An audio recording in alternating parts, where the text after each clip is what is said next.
Breaking చూస్తున్నాం. Bhadrachalam Maruti nursing కళాశాల హాస్టల్లోకి ఆగంతకుడు ప్రవేశించాడు. కారుణ్య అనే విద్యార్థినిపై దాడి చేసినట్లు అనుమానాలు వ్యక్తమవుతున్నాయి.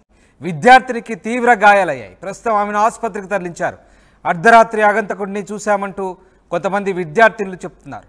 బాత్రూంలో జారి పడిందంటూ హాస్టల్ వార్డెన్ చెప్తున్నప్పటికీ ఘటనపై పోలీసులు అనుమానాలు వ్యక్తం చేస్తున్నారు. ఘటనా స్థలాన్ని పోలీసులు పరిశీలించారు. కారుణ్య స్వస్థలం కొనిజర్ల మండలం సిద్దిక్ నగర్గా చెప్తున్నారు. నర్సింగ్ మొదటి సంవత్సరం చదువుతోంది కారుణ్య.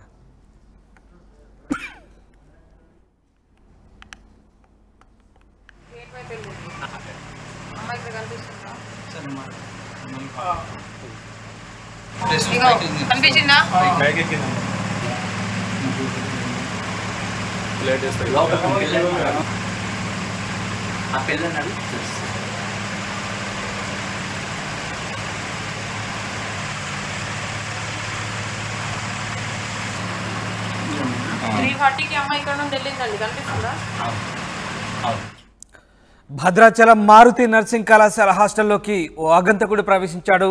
కారుణ్య అనే విద్యార్థినిపై దాడి చేసినట్లు అనుమానాలు వ్యక్తమవుతున్నాయి. దానికి సంబంధించిన సీసీటీవీ దృశ్యాలు చూస్తున్నాం. విద్యార్థినికి తీవ్ర గాయాలయ్యాయి. ఆమెను ఆసుపత్రికి తరలించారు. అయితే అర్ధరాత్రి ఆగంతకుడిని చూశామంటూ కొంతమంది విద్యార్థులు చెప్పడంతో ఈ అనుమానం బలపడుతోంది. బాత్రూంలో జారి పడిందంటూ అటు హాస్టల్ వార్డెన్ చెప్పే ప్రయత్నం చేస్తున్నారు. అయితే ఘటనపై పోలీసులు మాత్రం అనుమానాలు వ్యక్తం చేస్తున్నారు. ఘటనా స్థలాన్ని పోలీసులు పరిశీలించారు. ఉదయ్ జైన్ అవుతున్నారు ఖమ్మం నుంచి. ఉదయ్, హాస్టల్ వార్డెన్ చెప్తున్న దానికి విద్యార్థులు చెప్తున్న విషయానికి పొంతన లేకుండా ఉంది. దీనికి సంబంధించి పోలీసులు ఏం చెప్తున్నారు? అసలు ఈ ఘటన ఎప్పుడు జరిగింది? భద్రాద్రి కొత్తగూడెం జిల్లా భద్రాచలంలోని మారుతి నర్సింగ్ కళాశాలకు చెందినటువంటి విద్యార్థిని పైడిపల్లి కారుణ్య ఈ రోజు తెల్లవారుజామున ప్రాణాపాయ స్థితిలో భద్రాచలం ప్రభుత్వ ఆసుపత్రిలో చేరింది. ఆమెకి ఐసీయూలో ప్రస్తుతం ట్రీట్మెంట్ అయితే కొనసాగుతుంది. అయితే చాలా అనుమానాస్పద స్థితిలో ఆమెకి శరీరంలోని పలు చోట్ల గాయాలు అయితే అయ్యాయి. అయితే ఆ కళాశాల యాజమాన్యం కావచ్చు, నర్సింగ్ కళాశాల సిబ్బంది ఈ రోజు తెల్లవారుజామున 4 గంటల సమయంలో ఆమెని ప్రభుత్వ ఆసుపత్రిలో చేర్చినట్టయితే మనకి సమాచారం అందింది. వెంటనే ఆర్టీవీ నిఘా టీం కూడా ఆ కళాశాల పరిసర ప్రాంతాల్లో ఎంక్వైరీ చేసేది. పూర్తిగా అటు పోలీసుల నుంచి అటు కళాశాల యాజమాన్యం నుంచి ఉదయం నుంచి సంప్రదింపులు జరిపే ప్రయత్నం అయితే మనం కూడా చేస్తున్నాం.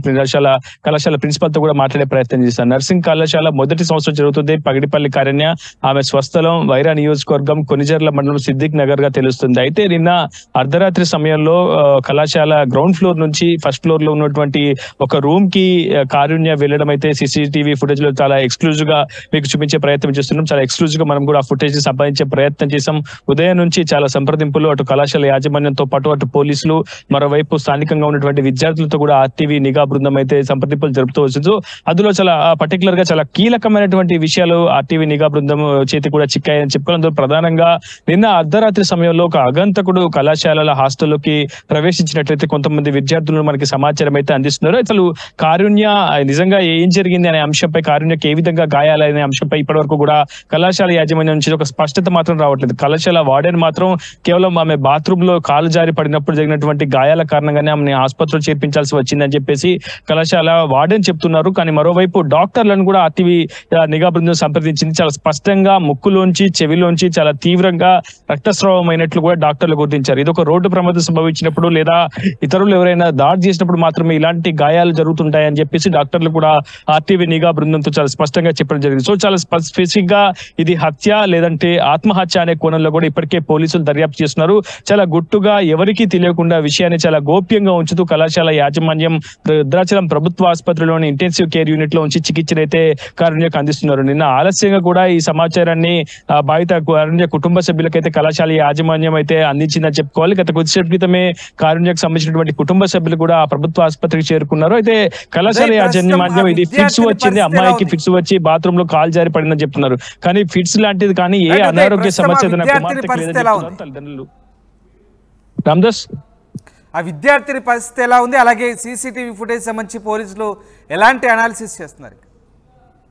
ఎస్, ఈ విషయం ఆ నోట ఈ నోట పొక్కగా ప్రస్తుతం పోలీసులు కూడా కళాశాలకు చేరుకున్నారు. పూర్తి స్థాయిలో ఇన్వెస్టిగేషన్ అయితే చేస్తున్నారు. ఎస్ఐ విజయలక్ష్మి తన దైన శైలిలో విచారణ అయితే కొనసాగిస్తుందని చెప్పుకోవాలి. నిజాయితీకి నిరుద్ధంగా ఉన్నారు విజయలక్ష్మి. ఖచ్చితంగా ఈ కేసుని మరింత సీరియస్ గా అయితే ఆమె చూస్తున్నారని అయితే మనకి సమాచారం అయితే అందుతుంది. అయితే ప్రస్తుతం ఆ కారుణ్య ఆరోగ్యం చాలా విషమంగా ఉందని అయితే వైద్యులు చెప్తున్నారు. దాదాపు దేవుడు అనుకూలిస్తే తప్ప, పూర్తి స్థాయిలో వైద్యం సత్ఫలితాలు ఇస్తే తప్ప ఆ అమ్మాయి చేతికి వచ్చే అవకాశం అయితే లేదని నిర్మోహమాటంగా వైద్యులు కూడా ప్రాణాపాయ స్థితిని అయితే తెలియజేస్తున్న పరిస్థితి కనిపిస్తుంది. దాదాపు ఛాన్సెస్ కష్టం అన్న అంశాన్ని కూడా డాక్టర్లు ఆర్టీవీ బృందంతో కూడా అదే అంశాన్ని ధృవీకరిస్తున్న పరిస్థితి కనిపిస్తుంది. ప్రస్తుతం ఇంటెన్సివ్ క్యూర్ యూనిట్ లో కారుణ్యకైతే చికిత్స అందిస్తున్నారు. ప్రస్తుతం ఆమె శరీరంలోని పలు చోట్ల గాయాలు ఉన్నట్లయితే ప్రస్తుతం డాక్టర్లు గుర్తించారు. ప్రధానంగా చెవి నుంచి ముక్కు నుంచి తీవ్రంగా రక్తస్రావం కావడం వల్ల ఆమె బతికే ఛాన్సెస్ చాలా తక్కువగా ఉన్నట్లయితే ఆసుపత్రి వైద్యులు చెప్తున్నారు. కానీ అసలు మారుతి నర్సింగ్ కళాశాలలో ఏం జరిగింది, నిన్న రాత్రి ప్రవేశించినటువంటి ఆ ఆగంతకుడు ఎవరు, అసలు ఆ కారుణ్యకి గాయాలు ఏ విధంగా అయినా, అతను ఏమైనా దాడి చేశాడా, లేదంటే ఆ అమ్మాయి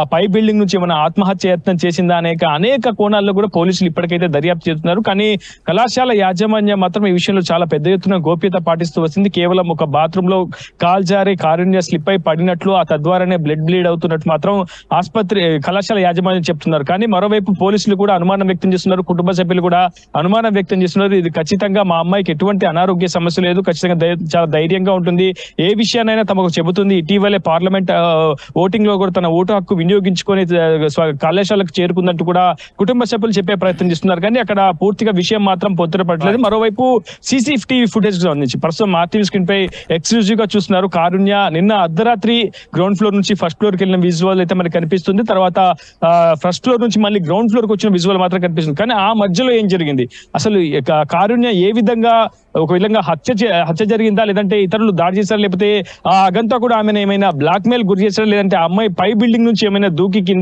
కిందకు దూకి ఏమైనా ఆత్మహత్య చేసుకుందా, ఇలాంటి అనేక కోణాలు అనేక అనుమానాలు అయితే తావిస్తున్నాయి. కానీ ఈ అంశంలో పోలీసులు పూర్తి స్థాయిలో దర్యాప్తు చేస్తే తప్ప అసలు విషయాలు మాత్రం వెలుగులోకి వచ్చే అవకాశం అయితే లేదు. Ramdas. Right, yes, thank you very much Uday, thanks for the update. ఇది మొత్తం మీద కారుణ్య అనే విద్యార్థినిపై అగంతకుడు దాడి చేసినట్లుగా మారుతి నర్సింగ్ కళాశాల విద్యార్థిని చెప్తున్నారు. ప్రస్తుతం ఆమె తీవ్ర గాయాల పాలై ఆసుపత్రిలో ఐసీయూలో చికిత్స పొందుతోంది. అయితే అర్ధరాత్రి అగంతకుడిని చూశామని విద్యార్థులు చెప్తుంటే హాస్టల్ వార్డెన్ మాత్రం ఆమె బాత్రూంలో జారి పడిందంటూ చెప్తున్నారు. ఈ ఘటనపై పోలీసులు కూడా అనుమానాలు వ్యక్తం చేస్తున్నారు. ప్రస్తుతం పోలీసులు ఘటనా స్థలాన్ని పరిశీలించారు. కారుణ్య స్వస్థలం కొనిజర్ల మండలం సిద్దిక్ నగర్గా చెప్తున్నారు. నర్సింగ్ మొదటి సంవత్సరం చదువుతోంది ఈ కారుణ్య. అయితే ఈ ఘటనకు సంబంధించి కారుణ్య బంధువులు కూడా స్పందించారు. ఏం మాట్లాడారు ఒకసారి చూద్దాం. అంటే మా బామ్మర్ది పెట్టని మా తమ్ముడు పుట్టి చేసుకోవడం అయ్యా. ముగ్గురు అమ్మాయిలు పుట్టాడు. ముగ్గురు అమ్మాయిలు పుట్టిన కానీ గొడవలు అవుతాయి. మా బామ్మర్ది ఇంట్లోనే ఉంటుంది. అక్కడే పిల్లల్ని చదువుకుంటే తల్లితో పాటు తల్లి తమ్ముళ్ళు అందరూ దగ్గర ఉంటున్నారు.